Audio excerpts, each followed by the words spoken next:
ब्राह्मणी और नेवला।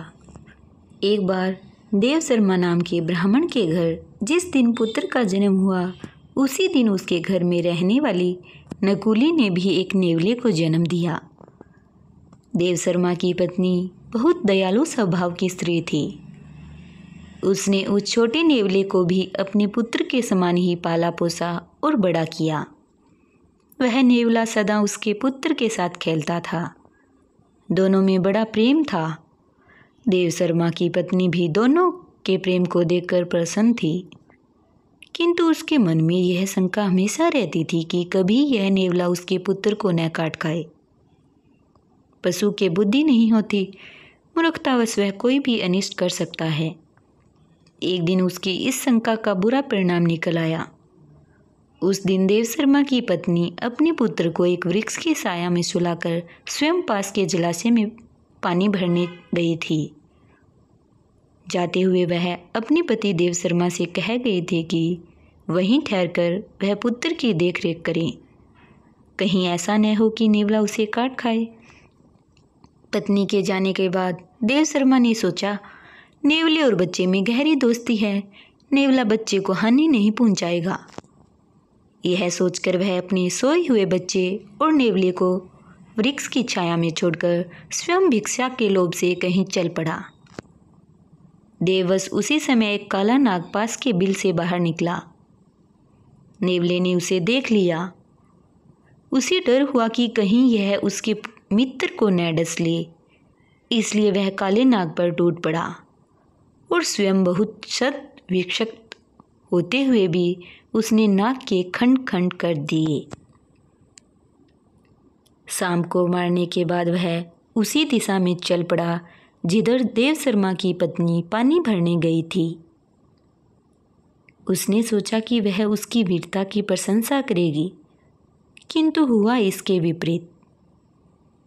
उसकी खून से सनी देह को देखकर ब्राह्मण पत्नी का मन उन्हीं पुराने आशंकाओं से भर गया कि कहीं इसने उसके पुत्र की हत्या न कर दी हो।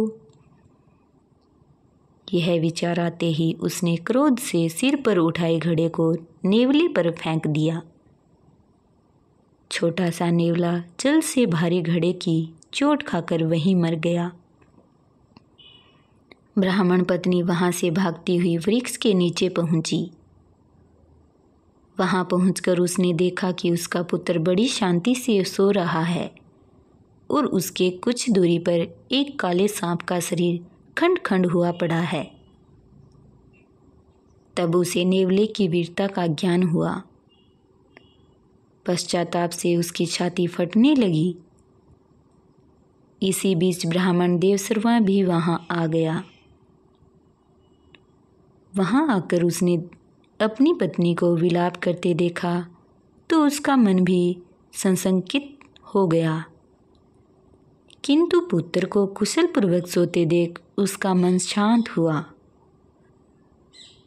पत्नी ने अपने पति देव शर्मा को रोते रोते नेवले की मृत्यु का समाचार सुनाया और कहा, मैं तुम्हें यहीं ठहरकर बच्चे की देखभाल के लिए कह गई थी।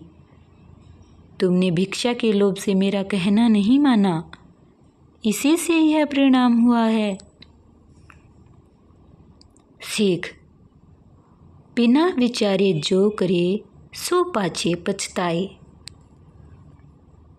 अगर आपको मेरी कहानी अच्छी लगी हो तो आप कहानी को लाइक करें। अगर आप हमारे चैनल पर नए हैं तो आप हमारे चैनल को सब्सक्राइब कर लें।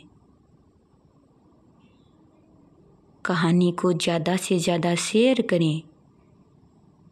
वीडियो पर कमेंट करके बताएं कि आपको कहानी कैसी लगी। बेल आइकन को प्रेस कर लें ताकि हर नई वीडियो की अपडेट आपको मिलती रहे। कहानी को अंत तक सुनने के लिए आपका बहुत बहुत धन्यवाद।